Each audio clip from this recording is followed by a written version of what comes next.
Halo, salam. Ketemu lagi dengan saya Wisnu Febrian. Pada kesempatan kali ini saya akan mencoba sedikit berbagi yang saya ketahui tentang langkah-langkah atau cara kita bermain gitar. Mulai dari yang pertama, nanti akan saya bahas tentang cara tuning. Tuning itu nyetem ya, biar gitar ini pas, sesuai dengan kaidahnya untuk bermain gitar. Yang pertama. Kemudian yang kedua adalah tentang penjarian. Penjarian ini digunakan untuk melemaskan jari-jari kita yang biasanya belum biasa bermain gitar agar lebih luas, lebih enak ya nanti digunakan saat perpindahan dari kunci satu ke kunci yang lain. Kemudian yang ketiga adalah kita akan belajar tentang nada-nada atau tangga nada yang ada di senar-senar gitar ini. Kemudian yang keempat adalah kita akan belajar bernyanyi menggunakan lagu yang sederhana yang mudah diingat. Seperti itu. Jadi langsung aja kita yang pertama adalah tentang tuning. Oke, kita di sini biasanya kalau yang gitarnya nggak ada tunernya seperti ini ya, kita bisa menggunakan alat bantu lain. Misalnya ada di Android itu, saya dulu pernah menggunakan namanya Gitar Tuna ya. Gitar Tuna itu bisa di-download gratis.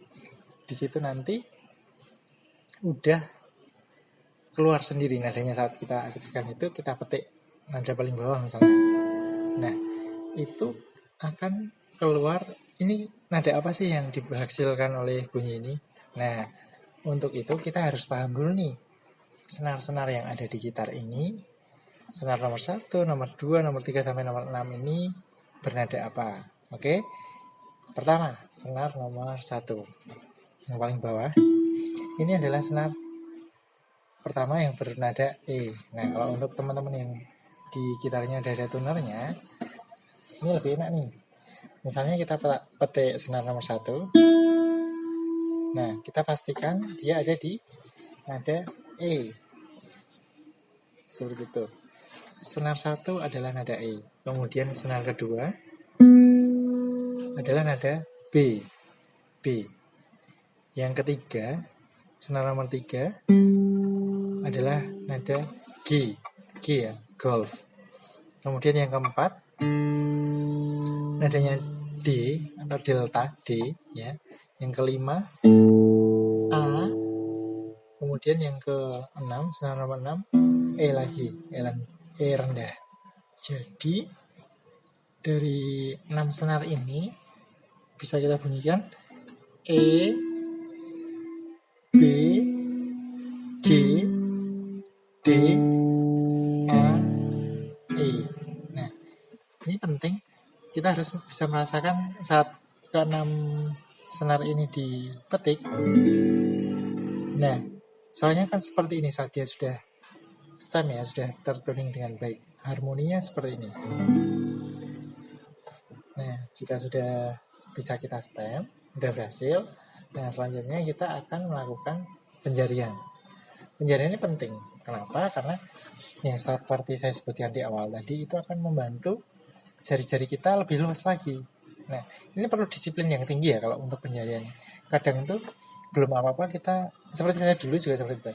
Belum apa-apa udah belajar kunci, langsung nyanyi. Tapi pas saat pindah kunci, bingung nih pindahnya, kok nggak enak, kok susah, kok harus berhenti dulu lagunya. Nah, itu kan kurang pas. Nah, jadi kita akan melakukan penjarian seperti ini untuk memaskan 4 jari yang di kiri dan 2 jari yang di kanan. Jadi memetiknya secara bergantian. 1, 2, 1, 2, 1, 2. Seperti itu ya. Yang di sini 4 ini jalan terus. Jadi contohnya seperti ini.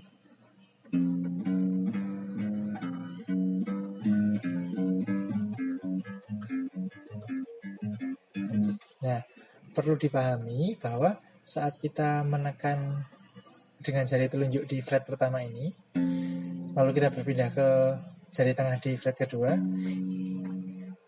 jari telunjuk ini jangan sampai terangkat lagi, karena itu sering sekali dilakukan kesalahan seperti itu. Jadi biasanya seperti ini pasti.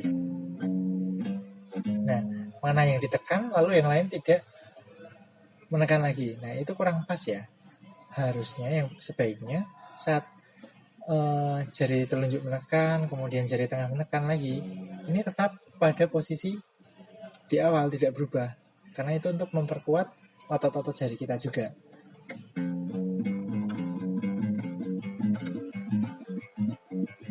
Nah, kalau seperti itu sudah cukup lancar, kita bisa turun ke bawah, ke bawah, ke bawah. Misalnya seperti ini.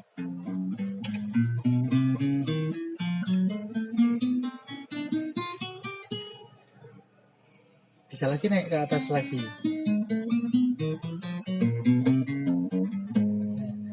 Nah, hal ini nampak membosankan ya. Cuma 1, 2, 3, 4, 1, 2, 3, 4. Tapi ini penting dan kita harus disiplin tentang ini. Kenapa? Karena dari dasar penjarian itu nanti kita akan bermain gitar dengan enak. Kita baiknya punya target ya. Misalnya satu hari kita punya target 1 jam untuk latihan penjarian.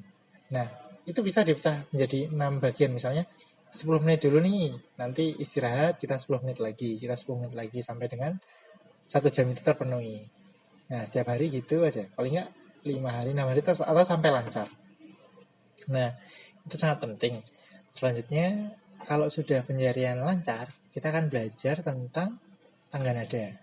Tapi sepertinya video yang kali ini udah cukup panjang, makanya yang tentang tangga nada dan kunci dan belajar nyanyi dengan kunci yang sederhana akan saya lanjutkan di video selanjutnya. Semoga teman-teman bisa memahami ini dengan cukup jelas ya, karena saya pun belajarnya ini secara otodidak. Jadi kita sama-sama belajar. Jika memang ada saran atau apa, silakan ditulis saja di bawah di komen. Semoga teman-teman bisa disiplin untuk belajar main gitar. Karena sampai saat ini pun saya masih belajar. Kita sama-sama belajar, oke? Terima kasih. Selamat malam.